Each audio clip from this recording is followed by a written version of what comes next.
In this lecture, we will discuss why choose debate. What are the benefits of debate? Why is debate beneficial in the classroom? What are some of the reasons why we believe debate methodology and active learning in general are a useful tool for any teacher's arsenal? Before we dive into reasons why debate is, in our opinion, a good thing, we should first define what precisely we mean by debate, because very often people will have variously different ideas about what debate is and what does it look like. Here, we will do it in two steps. First, we will say that debate is generally used quite often for any structured discussion on a topic. And one of the most analyzed, perhaps most spoken about debate settings are political debates. They usually happen before elections. They are more prominent in some countries than the others. However, in most democracies, they are common and usually quite important. On the other side of the spectrum, we have scientific debates, which are very long. They might not be verbal. They might take place, in written form, in journals, even books, and they can take decades to be resolved. In the classroom, a debate will look similar in some ways, yet distinct in some specific other ways. Let's see why. First, in the classroom setting, we will usually split the students into teams. Why do we usually have teams and not individual speakers?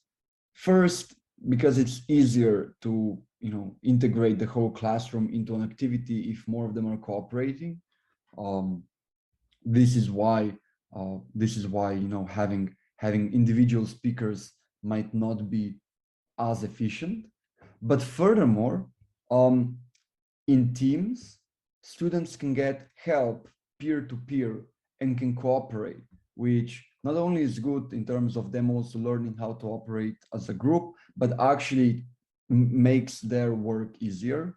And especially because public speaking is such a fear for many people, it's much more beginner friendly to have students form a team.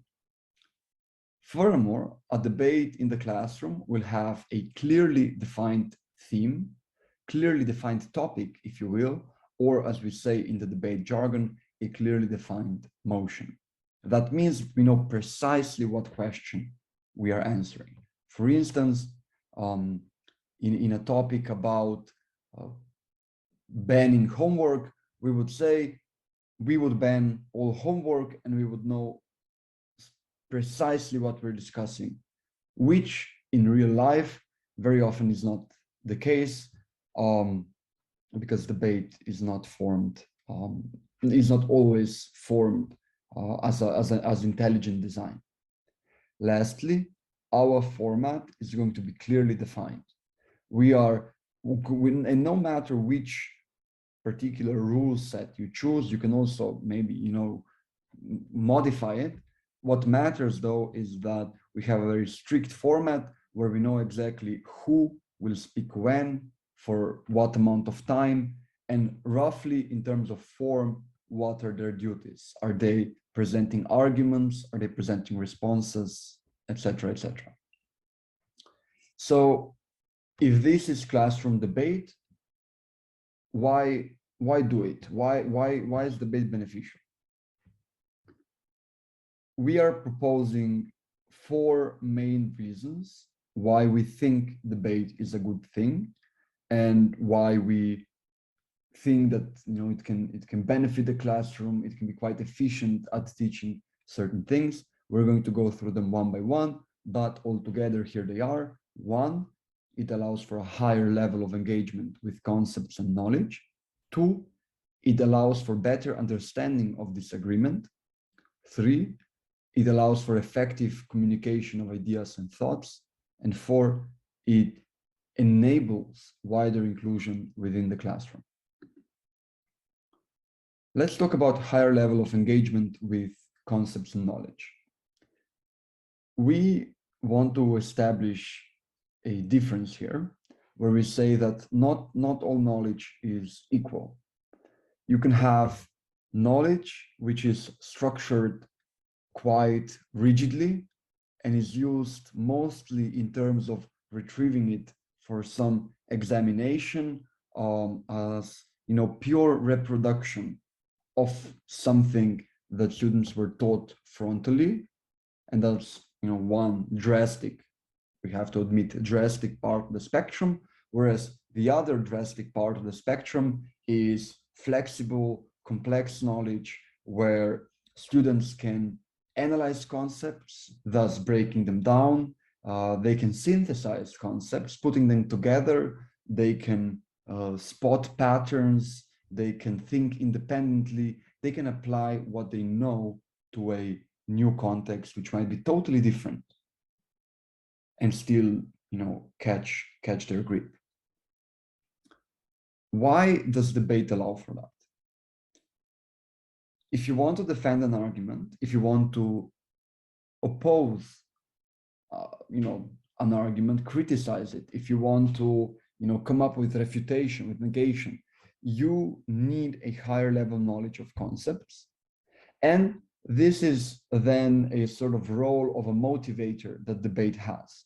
On the one hand, students practice this, and this is what we mean here when we say that if they do not yet have higher level knowledge, the debate encourages them to activate it, to maybe build it, and they're literally practicing how to establish connections, analyze, break down, etc., etc. So if they don't already know that, debate is going to be a way for them to start picking it up. But for those students who maybe have strong knowledge already, debate, which is competitive, at least in principle, is going to motivate them a bit more, because even when you're just debating against your schoolmates, the stakes are already higher, and you care a bit more, and you're gonna try your best to do as well as possible. The second reason that we have got is better understanding of disagreement. We tell you here that disagreement is an important part of life. Disagreement happens constantly. It happens in all spheres of human existence. It happens professionally. It happens in family relations, friend relationships. It happens pretty much everywhere. And a critical skill, therefore, which is important all around, but especially if we talk about active citizens who are able to, participate in a democratic, pluralistic society, is that you possess the skills to unravel disagreement. What does that mean? That means, number one, that you are able to identify what is the critical point of the debate, that you're able to identify what is the underlying disagreement. And this is something that we could, maybe hold hours and hours of lectures and discussions of how precisely the crux of the debate can look like, what it can look like. But the idea is that the disagreements underneath debate, are very often hidden, are very often not obvious, are very often masked by the surface layer arguments. And this is something that happens in real life all the time, where you might see a disagreement on some political issue, and then you unravel it and you see a more fundamental disagreement of ethics or basic convictions about life. And this is something that we believe happens everywhere. And because of that, if we want to, be successful in our endeavors, whatever they may be, we should be able to recognize those disagreements, because this makes it easier for us to resolve them, work with them, work around them maybe, and whatever it is, debate as a practice gives students a stronger ability to do that.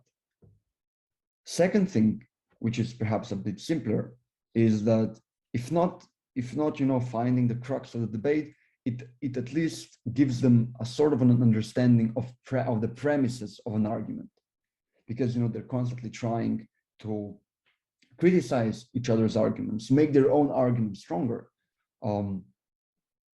They will understand arguments with some practice better than they would if they just understood them as a theoretical abstract concept.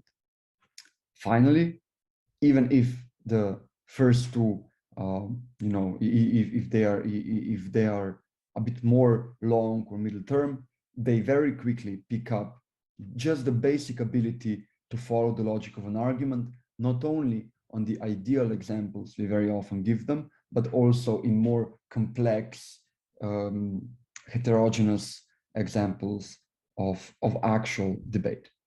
And here, the idea is that disagreeing is maybe something we can write theoretical pieces about, but it is not enough to just understand from an abstract point of view what disagreeing is.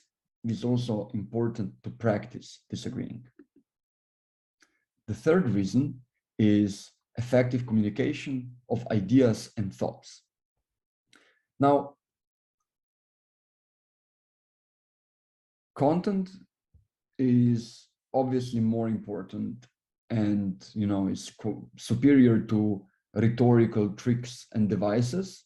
We of course do not want to teach students sophistry or trickery. However, what we do want them is we want them to be able to be clear and effective in delivery of their argumentation. This means that you're able to get your ideas across, and not only in the most brief way, but rather that you're able to put your ideas across in their entirety, in their nuance, in all the details attached to them. And we believe that this is crucial for any sort of exchange of ideas, and especially in rhetoric, this looks like two things. Number one is, I will use the word pathology, but even though most of those are actually perfectly normal, any particular problems like fear of public speaking, poor use of language, etc., etc. But even more than just that, even on a more universal scale, just creating a sort of appreciation for clarity and precise communication. And here we could say that debate is in fact a bit similar to writing essays, but the difference is that here the exchange of ideas is even more efficient because you are skipping the whole writing and reading part of it. You can just communicate directly. You can also receive feedback more quickly. It can be more directly applicable. And the last reason that we want to highlight here is wider inclusion in the classroom. Now, we usually, and I guess this is quite a common, perhaps even trope. Usually you have a few participating students who are quite active, and then you get sort of, fewer and fewer, contributions as you move along the class, let's say. And this is a challenge because ideally we would wish to approach all students.